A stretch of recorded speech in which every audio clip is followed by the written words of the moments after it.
Now, this is how you can start the sleep tracking using the Apple Watch. Let's get started. So at first, grab the iPhone which is paired to your Apple Watch and head over to the Health application. Now, at the bottom, tap on the Browse and you'll be able to get to the Sleep section, right? And you can find some information in here. You essentially just need to set it up if you haven't already. So the sleep should be set up. It will ask you about some questions and whatnot. And you can also just see your schedule and the options, right? So that's basically how you can set up the sleep settings for your iPhone as well as the Apple Watch.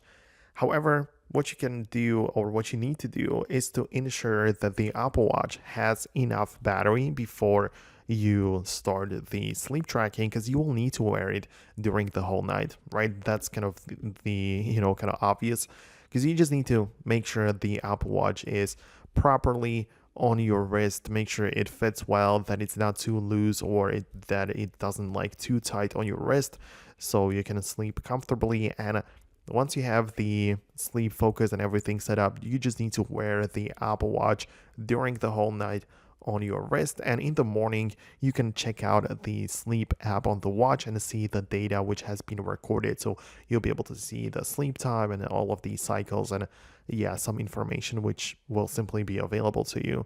So that's how you can start it. As I said, just pay attention to the battery, because it will probably change how you use the watch if you start sleep tracking. For example, a lot of people just charge their watches during the night on their bedside table, which obviously it's not going to be the option right now, so you will need to figure it out, right? So for example, the watch like the Ultra can last for like 3 days without charging, so that's much simpler.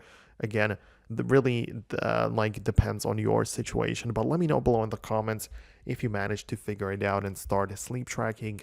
Subscribe for more tutorials and videos like this one, and I'll see you in the next one in the future.